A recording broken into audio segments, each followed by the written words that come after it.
Hi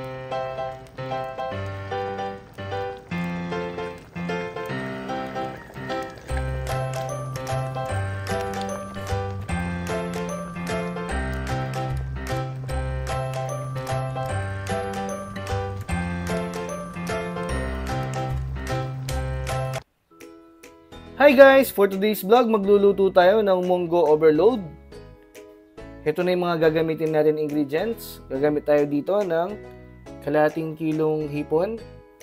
Nililisan ko na yan at binalatan. Kalahating kilong liempo. At saka kalahating kilong manok. Bawang, sibuyas. At saka yung tirang chicharon namin kagabi. 4 na pirasong kamatis, yung munggo, at syempre maglalagay tayo ng gulay para healthy yung munggo natin.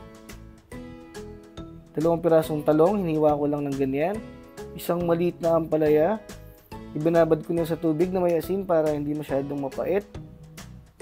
Malunggay, kinuha ko lang sa bakuran. Tsaka yung napaka-cute na siling pagsigang. At celery. Okay guys, samahan nyo ako. Umpisa na natin. Let's go! Magigisa muna tayo ng bawang. 5 cloves na bawang to.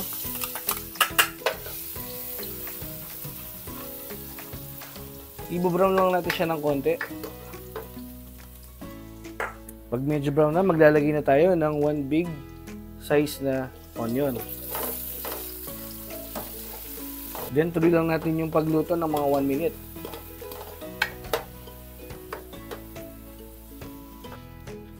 After 1 minute, ilagay na natin itong kalahating kilong liempo. At saka kalahating kilong chicken. Kahit anong part guys, no? Pwede naman. Then, tuloy lang natin yung pag-isa ng mga 5 minutes.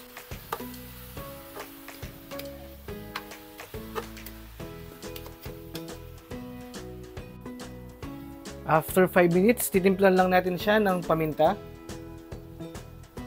1 tablespoon. At saka patis. Siguro mga 4 na tablespoon yan. 4 na kutsara. Then, tuloy lang natin yung pag-isa ng mga 3 minutes pa.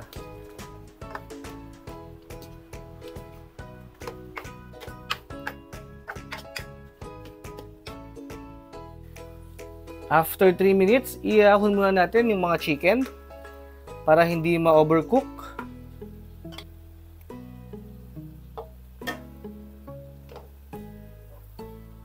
Ayan guys, itatabi muna natin yan.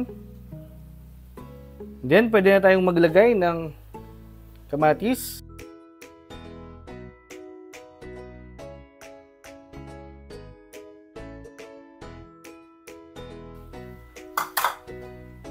Then, ilalagay na rin natin yung munggo.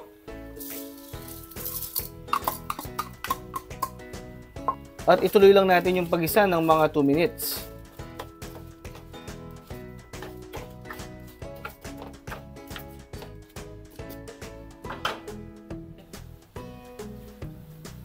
After 2 minutes, maglalagay na tayo ng mainit na tubig.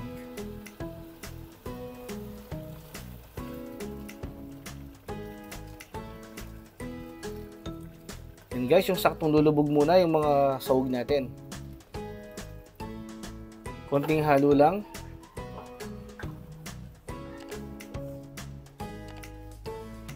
At saka natin takpan. At papakuluan natin yan ng mga 15 minutes.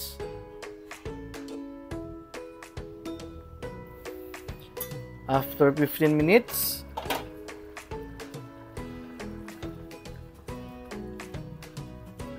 medyo matigas pa yung ating munggo guys, no? Papakuluan pa natin yan ng mga 5 to 8 minutes. Kung mapapansin nyo pala guys, medyo nadagdagan yung ating munggo. Kasi kanina napansin ko parang konti kaya dinagdagan ko siya. So tansya ko guys, mga kalahating kilo yung munggo natin na inilagay. Okay, takpan lang ulit natin at ituloy lang natin yung pagpapakulo ng mga 5 to 8 minutes.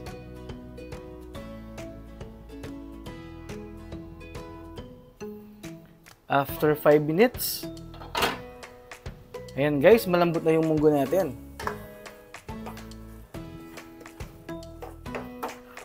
This time, pwede na nating ibalik yung ginisa nating chicken kanina.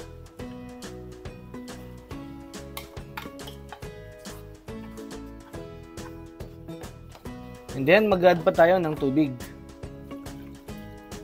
At haluin lang natin ito.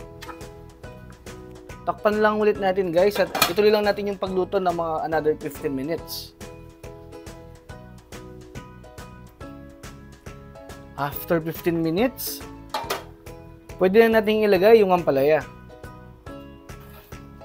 And then, halu-haluin lang natin yan para hindi matuyo yung pinakababa ng niluluto natin. Maglalagay pa tayo ng tubig para hindi siya masyadong malapot.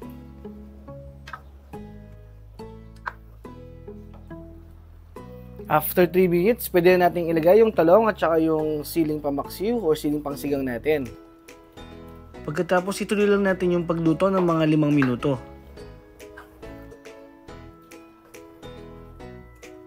After 5 minutes, maglalagay lang tayo dito ng isang pork cube at isang chicken cube. At pwede na rin natin ilagay itong ating hipon. Then, halu-haluin lang ulit natin yan. Nagdadagdag pa tayo ng konting tubig. At ituloy lang natin yung pagluto ng mga ilang minuto. Malapit nang matapos to guys, no? This time guys, titikman na natin siya para ma-adjust natin yung lasa.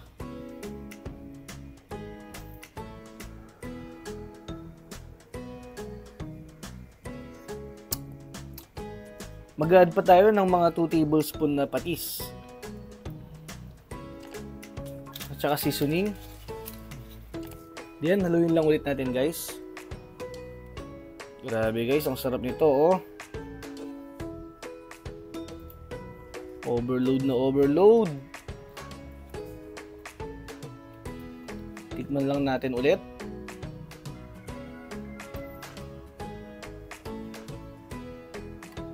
Grabe guys, napaka-solid na ng lasa. Saktong-sakto na yung lasa niya para sa akin. Pag okay na yung lasa guys, ilagay na natin yung dahon ng malunggay.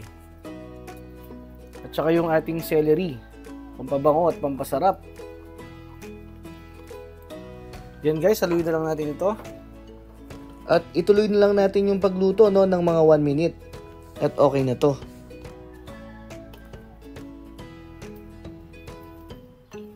Grabe, ang sarap nito. Grabe guys, sarap ito oh.